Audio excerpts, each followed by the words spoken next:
صدف شوہر سے کہتی یہ گھر بیچ کر اماں کے گھر کے پاس گھر لے لیتے ہیں، تو پروین بیٹے سے کہتی تمہارے باپ کی نشانی ہم نہیں بیچیں گے، تو صدف کو ساس پر بہت غصہ آتا۔ ایک دن صدف نے ایک پھیری والے کو پیسے دے کر گھر میں داخل کیا اور باہر سے کنڈی لگا کر شوہر کو فون کیا کہ اماں پھیری والے کے ساتھ رنگ رلیاں منا رہی ہے، تو عزت نے گھر آ کر اماں کو مار مار کر ہڈیاں توڑ دیں اور پروین روتی رہی کہ مجھے ہڈیوں پر نہ مارو، اور پھر اس کی بیوی گھر بیچ کر عزت کو لے کر میکے پہنچی تو سامنے کا منظر دیکھ کر اس کی روح کانپ گئی۔ میں آخری بار کہہ رہی ہوں جتنا جلدی ہو سکے ان کاغذات پر سائن کر دیجئے، ورنہ مجھ سے برا کوئی نہیں ہوگا۔ اگر گھی سیدھی انگلی سے نہیں نکلے گا تو میں ٹیڑھی انگلی سے نکالوں گی۔ یہ کہہ کر صدف اپنی ساس پروین پر چیخنے چلانے لگتی ہے۔ اس کی ساس سہمی ہوئی تھی لیکن وہ اپنی بات سے ایک قدم بھی پیچھے نہیں ہٹتی اور وہ بہو کا مقابلہ کرتے ہوئے کہتی ہے کہ تم چاہے جو بھی کر لو، میرا بیٹا میری سنے گا، وہ ہرگز ہی گھر نہیں بیچے گا۔ پروین کے دل میں ڈر تو ہوتا ہے کہ کہیں اس کے بیٹے نے اس کی بات نہ مانی تو کیا ہوگا۔ ایک تو ان سب کو گھر سے بے گھر ہونا پڑے گا، دوسرا اس کی بہو کی نظر میں کیا عزت رہ جائے گی۔ وہ یہ سوچ کر رونے لگتی کہ اب اس کا بیٹا اس کے ساتھ کیا سلوک کرے گا۔ ابھی وہ اپنی سوچوں میں گم تھی جب اس کی بہو اس کی طرف بڑھی اور کاغذ کے چند صفحے اس کی طرف پھینکے جو اس کے منہ پر جا لگے تھے۔ بوڑھی عورت کو یہ بہت ناگوار گزرا تھا، اس نے اس ناراضگی کا بھرپور اظہار کیا تھا۔ اس کی بہو اس پر چیختے چلاتے ہوئے کہنے لگی ابھی اسی وقت اس پر انگوٹھا لگا دو، تمہارے پاس صرف دو آپشن ہیں، یا تو تم ان کاغذات پر انگوٹھا لگا دو یا میں ابھی اسی وقت تمہیں گھر سے دھکے مار کر نکال دوں گی، ویسے بھی یہ گھر آدھا میرے نام ہے، تمہاری وجہ سے بڑھیا مجھے اپنی ماں سے اتنی دور رہنا پڑ رہا ہے، اسے میری سخت ضرورت ہے اور میں اپنی ماں کے گھر کے ساتھ گھر لے رہی ہوں، اس کے لیے مجھے تمہاری جان بھی لینی پڑے تو میں لے لوں گی۔ اس کی بہو غصے میں اول فول بک رہی تھی، یہاں تک کہ وہ بوڑھی عورت کا لحاظ بھی نہیں کر رہی تھی، حالانکہ شادی سے پہلے وہ اپنی اس ساس کا بہت خیال رکھا کرتی تھی۔ شادی کے بعد اس کا رویہ بالکل بدل کر رہ گیا تھا، وہ بات بات پر چیخنے چلانے لگتی تھی۔ ساس بیٹے کا گھر بسا رہنے کے لیے چپ ہو جایا کرتی تھی، لیکن وہ کب تک ناانصافی برداشت کرتی۔ ایک دن بالآخر اسے بولنا ہی پڑا اور اس کو اس کا یہی بولنا مہنگا پڑ گیا کیونکہ اس کی بہو کو یہ بات بہت ناگوار گزری تھی۔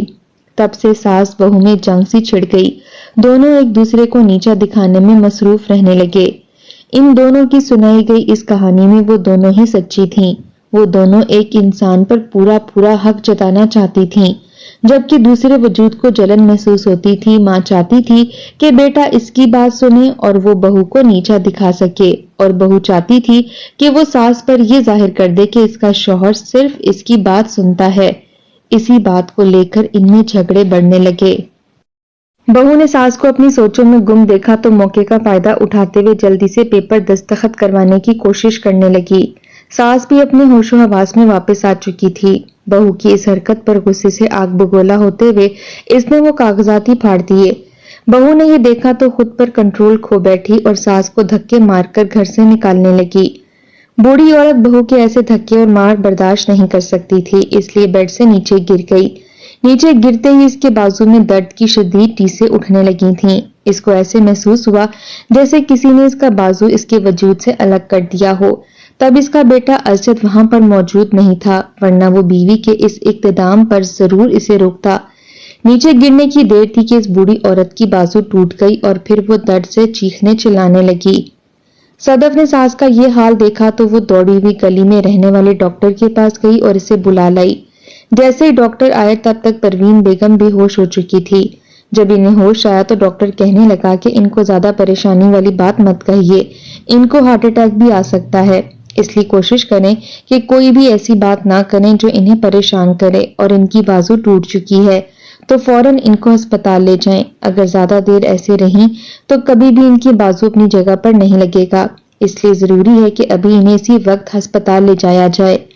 ڈاکٹر کی بات سن کر صدف گھبرا گئی، اسے پتا تھا کہ اس کا شوہر جتنی بھی اس کی بات سنے لیکن وہ اپنی ماں کو ہرگز تکلیف میں برداشت نہیں کر سکتا۔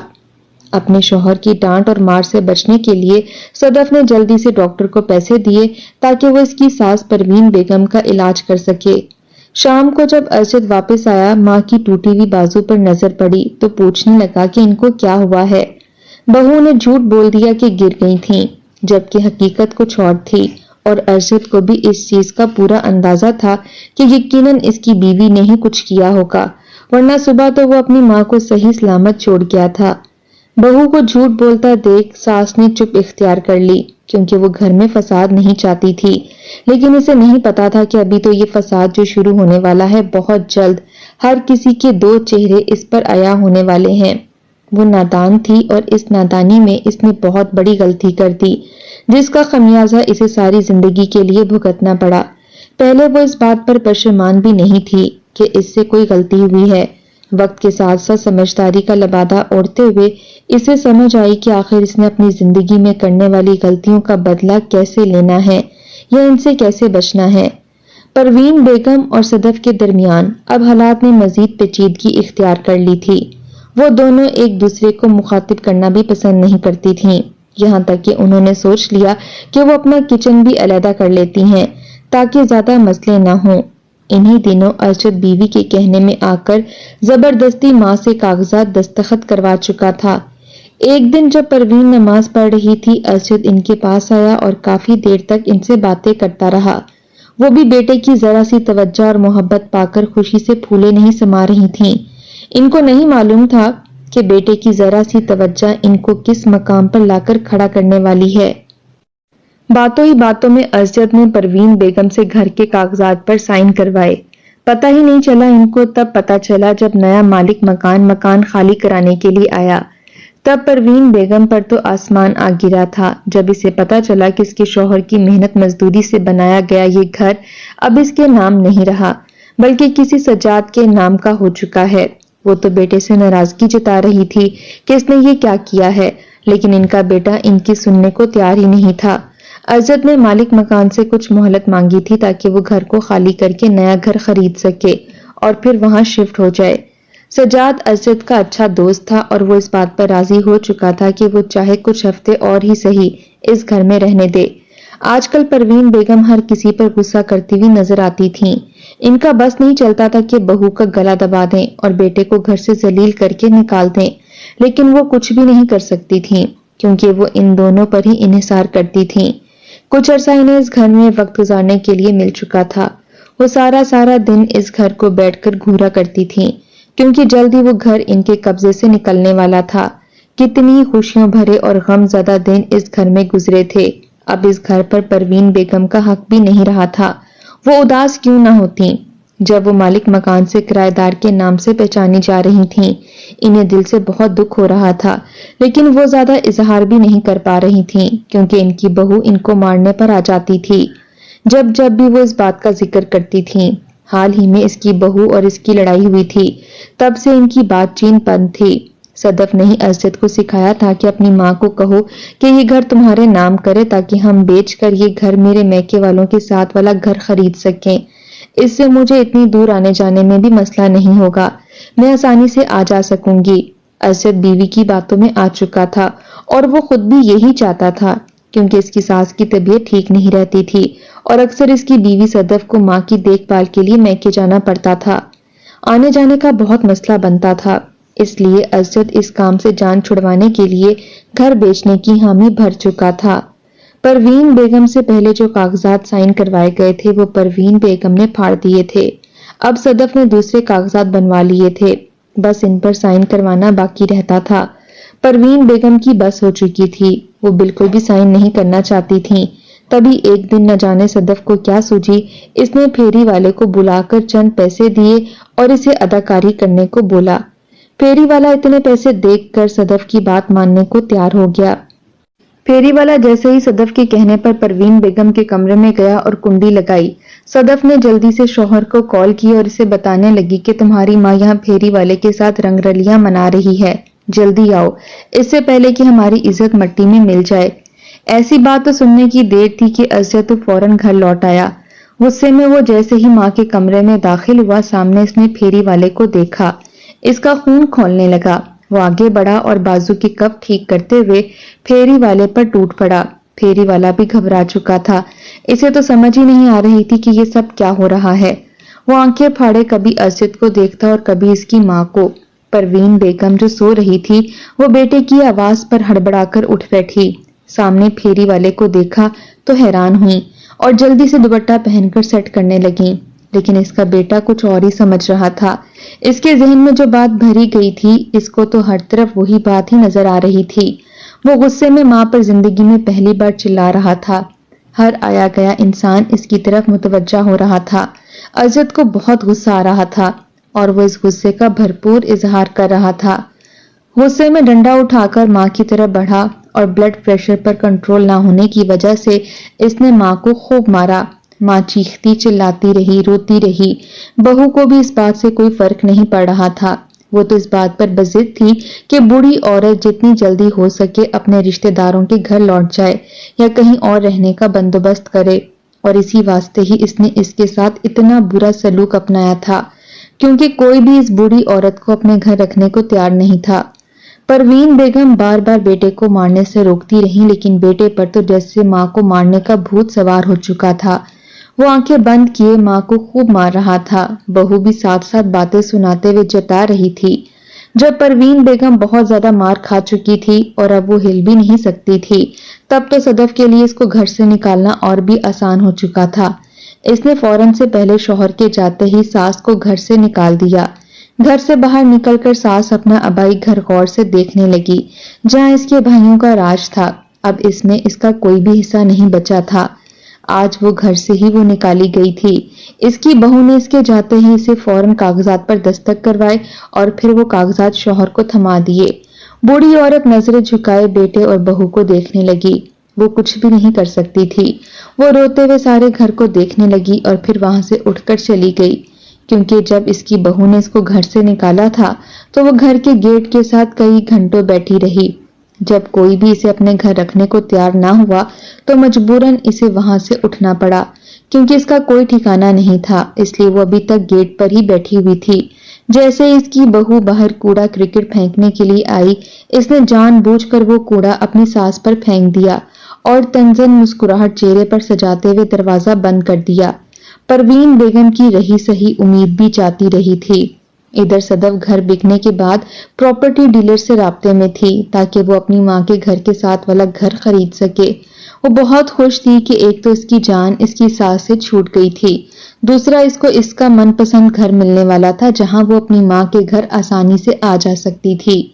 چیک اس کے ہاتھ میں تھا۔ وہ اپنے شوہر کے ساتھ بائک پر بیٹھ کر اپنی ماں کو یہ خبر سنانے کے لیے میکے جا رہی تھی جب راستے میں کچھ لٹیروں نے انہیں گھیر لیا اور پھر سب کچھ ان سے ضبط کرتے ہوئے اس کے شوہر کو گولی مار کر وہاں سے فرار ہو گئے۔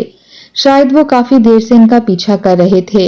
جیسے ہی وہ سنسان راستے پر سے گزرنے لگے انہوں نے فوراً ایکشن لیا اور پھر سب کچھ لوٹ کر بھاگ گئے۔ صدف رونے لگی کیونکہ اس کا شوہر زخمی ہو چکا تھا اور بہت زیادہ خون بہہ رہا تھا۔ ایسا لگتا تھا کہ جیسے آج اس کا شوہر زندہ نہیں بچے گا، کیونکہ گولی بالکل دل کے پاس لگی تھی۔ اس نے روتے ہوئے اپنی اس ماں کو کال کی جو روزانہ ہی اسے الگ ہونے کے مشورے دیا کرتی تھی۔ ماں نے یہ سن کر حیرت سے بیٹی کو کہا کہ وہ تو کچھ نہیں کر سکتی، ہاں البتہ وہ اپنے بھائی عقیل کو فون کر کے بتا دے تاکہ وہ اس کے شوہر کو ہسپتال لے کر جا سکے۔ عقیل کی بیوی پہلے ہی نند اور ساس کے ظلم و ستم سے تنگ تھی۔ وہ اکثر شوہر کو سمجھایا کرتی تھی کہ ماں اور بہن کی باتوں میں آ کر اپنا گھر خراب نہ کرے۔ کبھی وہ بیوی کی سنتا تو کبھی وہ ماں کی، اور وہ خود اسی چکر میں پھنسا ہوا تھا۔ اس کو سمجھ ہی نہیں آتی تھی کہ کب کس کی سننی ہے۔ وہ بہت پریشان حال تھا۔ ایسے میں بہن کے شوہر کو گولی لگنا اس پر بہت بڑا دھماکہ کر گیا تھا۔ وہ آفس سے چھٹی لے کر جلدی سے بہن کے پاس پہنچا جہاں اس کا بہنوئی زخمی حالت میں سڑک پر پڑا ہوا تھا۔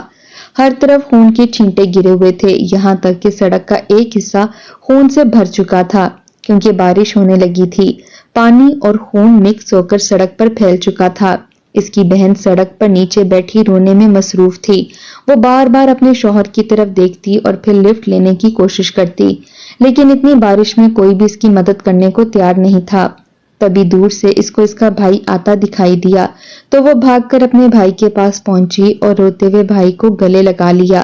جلدی سے ایمبولینس کو کال کی اور ایمبولینس کے بعد وہ تینوں ہسپتال پہنچ چکے تھے۔ ارشد کی حالت بہت خراب تھی۔ ڈاکٹرز نے دعا اور دوا دونوں کرنے کو کہا۔ صدف کے پاس تو اتنے پیسے بھی نہیں تھے کہ وہ ایک جوس کا ڈبہ خرید کر شوہر کو پلا سکے، تو وہ ہسپتال کے خراجات کہاں سے برداشت کرتی۔ مجبوراً عقیل کو ہی یہ سب سنبھالنا پڑا۔ وہ خود 5 بچوں کا باپ تھا اور فیکٹری کی طرف سے اس کو ایک معمولی سی تنخواہ ملتی تھی۔ ابھی اس نے بل بھی بھرا ہی تھا جب اس کے آفس سے اسے کال آنے لگی کہ جلد از جلد فیکٹری پہنچو، کیونکہ ان کے باس وزٹ پر ہیں۔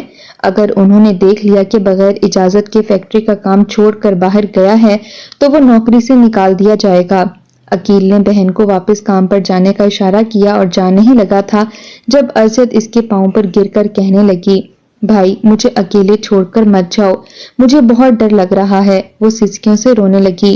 عقیل اپنے سے 10 سال چھوٹی بہن کو اس طرح روتے دیکھ کر خود پر صبر نہیں کر سکا اور پھر اس کے ساتھ ہی بیٹھ گیا اور ڈاکٹرز کے باہر نکلنے کا انتظار کرنے لگا، اور دل ہی دل میں اس نے کئی بار دعائیں کر ڈالی کہ کاش اس کا بڑا آنے والا افسر آ نہ سکے اور نہ ہی اسے پتا چلے کہ میں کام پر نہیں ہوں۔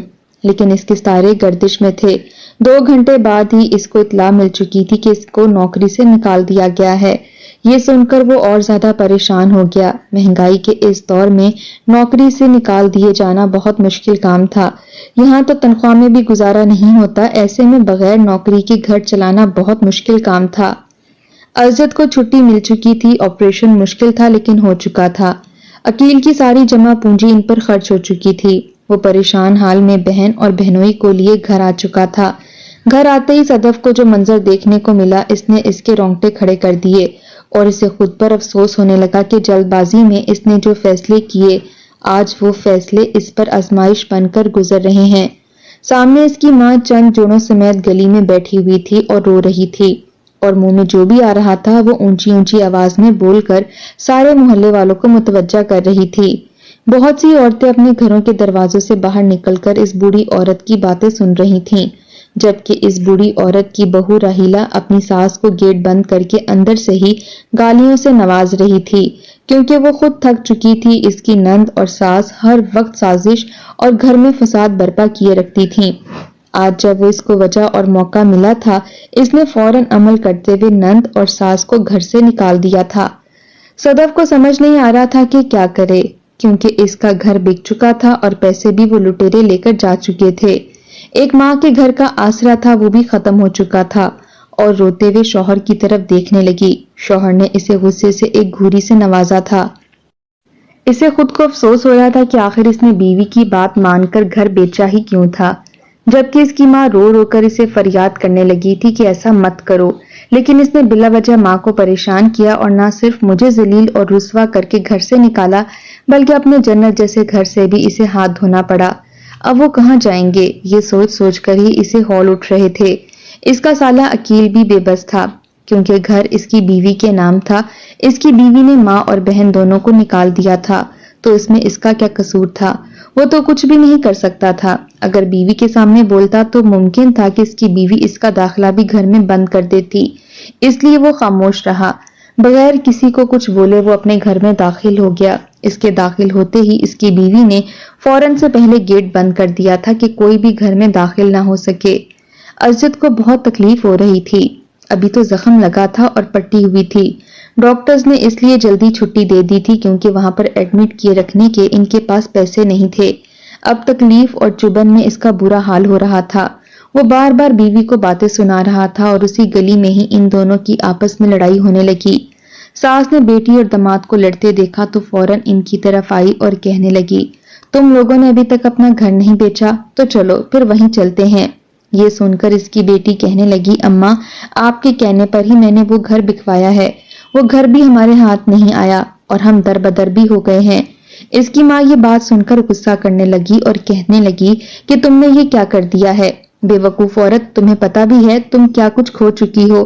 یہ سن کر بیٹی اور ماں بھی آپس میں لڑنے لگتی ہیں، کیونکہ اب تک جتنے بھی مسائل ہوتے ہیں اس کی بیٹی اپنی ماں کو فون کر کے سارے مشورے لیتی تھی اور اب اس کی ماں اس کی ساری باتوں سے مکر گئی تھی، تو اسے اس پر غصہ آ رہا تھا۔ سمجھ نہیں آ رہی تھی کہ آخر وہ کہاں ٹھکانہ ڈھونڈیں۔ وہ سب ایک دوسرے پر چیخ چلا رہے تھے۔ تبھی وہاں سے ارشد کی ماں پروین بیگم گزری۔ وہ اپنی کسی سہیلی روبینہ خاتون کے ساتھ اس کے کرائے کے گھر میں رہ رہی تھی۔ بیٹے نے ماں کو دیکھا تو فوراً اسے بلانے لگا۔ پروین بیگم نے بھی بیٹے کو اس حالت میں دیکھا تو تڑپ کر بیٹے کی طرف بڑھی اور اسے کہنے لگی یہ کیا ہو گیا ہے بیٹے؟ بیٹے کی ساری بات سن کر اسے افسوس ہونے لگا، اس کا بیٹا بھی اس کے پاؤں پڑ گیا، ماں کی نافرمانی کی سزا مجھے ملی ہے، ماں جی مجھے معاف کر دیجئے۔ ماں نے بیٹے کو معاف تو کر دیا تھا لیکن اس کو اپنے بیٹے کی بربادی کا بہت دکھ تھا اور اس سب کی وجہ اس کی بہو تھی۔ فی الحال اتنا وقت نہیں تھا کہ وہ سب آپس میں بحث کرتے، اس لیے انہوں نے فوراً جھگڑے کو ختم کرتے ہوئے روبینہ بیگم کے گھر میں پناہ لے لی۔ روبینہ بیگم گھر میں اکیلی رہتی تھی، اس کی بہو اور بیٹا سعودیہ میں رہتے تھے، وہ یہاں کرائے کے مکان میں رہا کرتی تھی۔ صدف بھی ساس سے شرمندہ ہو کر پھر رہی تھی لیکن اس نے ابھی تک معافی نہیں مانگی تھی۔ پروین بیگم اس کو مزید شرمندہ نہیں کرنا چاہتی تھیں، اس لیے انہوں نے اسے معاف کر دیا۔ صدف کی ماں بیٹی کو اس راہ پر لگا کر افسوس کر رہی تھی کہ کاش اس نے اپنی بیٹی کو غلط مشورے نہ دیے ہوتے اور بہو سے بنا کر رکھی ہوتی تو وہ آج اپنے گھر میں ہوتی اور ایک سکھی جیون گزار رہی ہوتی۔ یہاں آ کر اس کو معلوم ہوا کہ در بدر ہونا کسے کہتے ہیں۔ اب اس کے ہاتھ میں کچھ بھی نہیں تھا سوائے افسوس کرنے کے۔